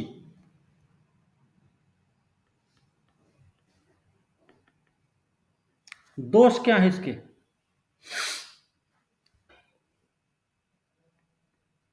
एक चीज और याद रखना, गुण में नहीं, वो विशेषता में आएगा, इसकी विशेषता में ही आएगा। कहाँ गया?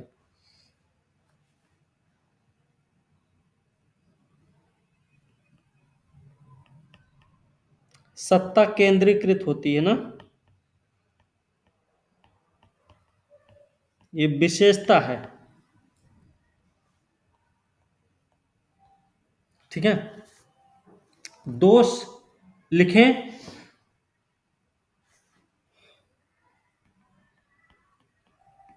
सत्ता का केंद्रीकृत होना, लिख लो, होना अधिनायक तंत्र को जन्म देता है।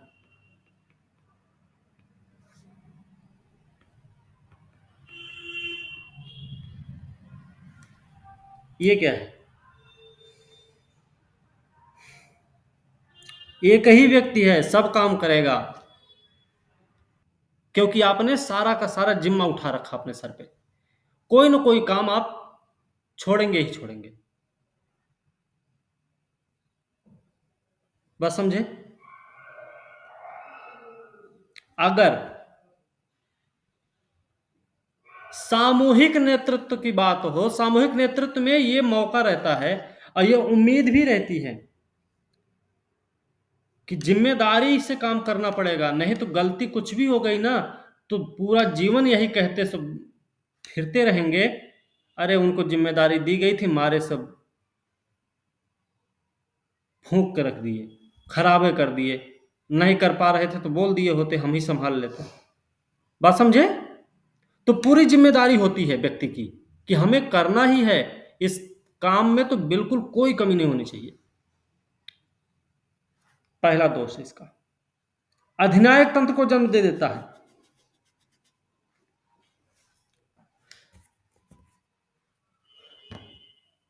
मतलब इसमें सुधार करने की गुंजाइश कम होती है। कोई भी गलती हुई है ना, उसको सुधार करने की गुंजाइश बड़ी कम रह जाती है। दूसरी चीज हमने क्या बताया था,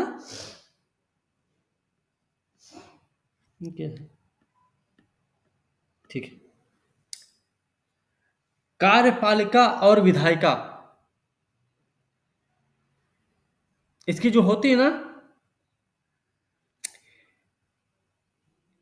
ये दोनों क्या, इनमें गतिरोध होता है ना कि नहीं होता है?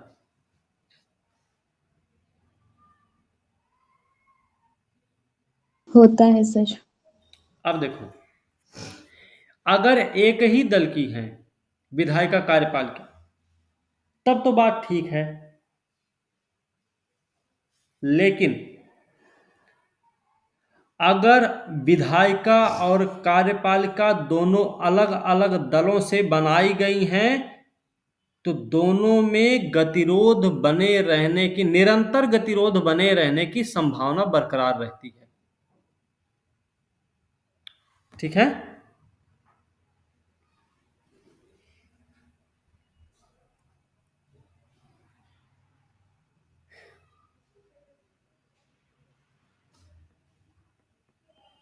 विधायिका कार्यपालिका में गतिरोध की संभावना है ना,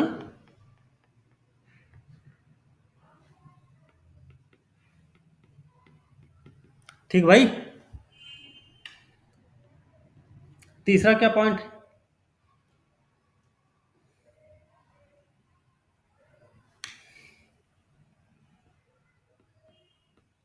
कार्यकाल अगर निश्चित कर दिया गया है और हमको पता है इस वाले कार्यकाल में तो हमारा कोई कुछ नहीं बिगाड़ सकता, तो हम भी क्या करेंगे? कुछ भी करेंगे, मौज मस्ती कर लेंगे, टहल घूम लेंगे, चाट समोसा खाते रहेंगे, मनमानी ढंग से काम करेंगे अपना। हमको पता है कि ये वाला कार्यकाल हमारा कोई कुछ नहीं बिगाड़ सकता, अब अगले कार्यकाल में हमको वैसे भी नहीं आना है। ठीक है? कार्यकाल निश्चित होने से क्या हो जाएगा? जवाबदेही,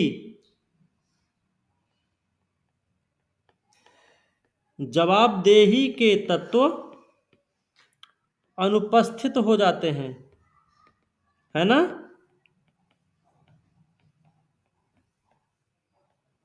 अरे भाई, आप निश्चिंत हैं कि आपका सिलेक्शन हो जाएगा, तो फिर आप क्यों हाय दैया हाय मैया करेंगे कि नहीं? आप हाथ पैर धो के बढ़िया बैठेंगे, संजा सवेरे खाना खाएंगे, थरिया भर भर के सोएंगे, फिर सिलेक्शन तो हो ही जाएगा, की बात खत्म है।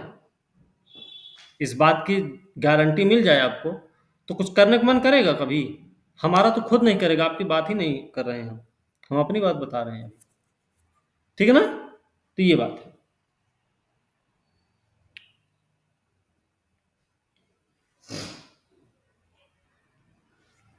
इसमें एक और समस्या आती है, जैसे कोई समाज है ना, तो उस समाज में सभी वर्ग के लोग रहते हैं, सभी वर्ग के लोग रहते हैं उस समाज में,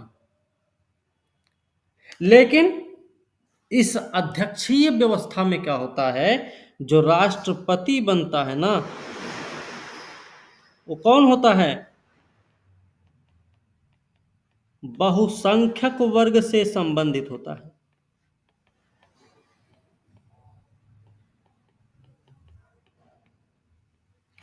मतलब वो साफ है कि अल्पसंख्यकों के बीच में असुरक्षा की भावना व्याप्त रहती है।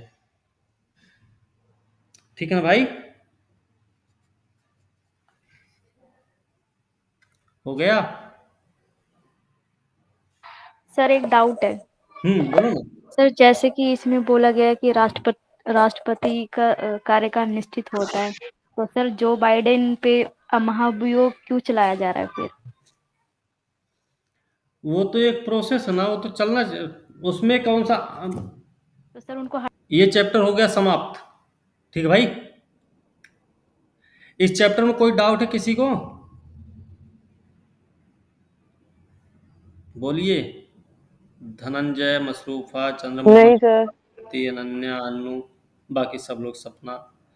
ठीक है, तो प्रश्न लिख लिया जाए। जी सर। ठीक है, देखिए इसमें प्रश्न तो कई सारा बन जाएगा। आप लोग अगर प्रश्न लिखने पे आ गए ना, तो प्रमुख शासन प्रणाली का वर्णन करें, है ना, ये इस आधार पे शासन प्रणाली का वर्णन करें, ऐसे कुछ करके। फिलहाल संसदीय व्यवस्था का वर्णन करते हुए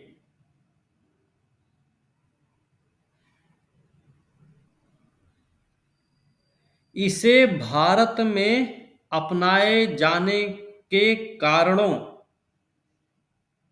का वर्णन करें। संसदीय व्यवस्था का वर्णन करें, साथ ही भारत में इसे अपनाए जाने के कारणों का भी वर्णन करें। ठीक है ना?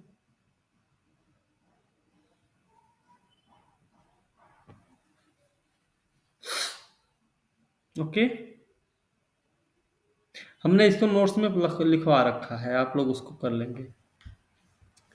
एक और प्रश्न लिख दें। अध्यक्षात्मक सरकार की अध्यक्षात्मक सरकार पर टिप्पणी करें। अध्यक्षात्मक सरकार पर टिप्पणी करें।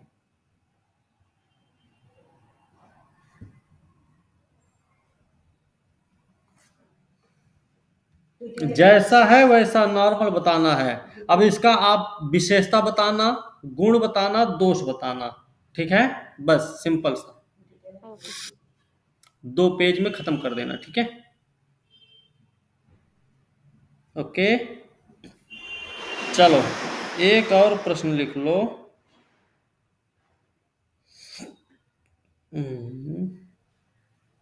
कहाँ, यहां से है ना? हाँ, एक प्रश्न और लिखिएगा।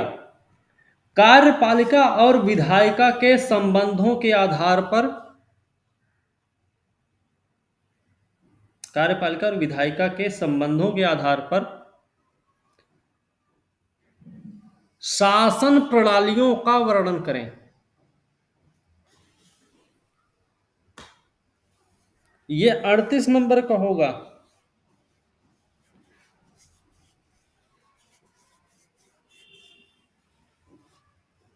ओके,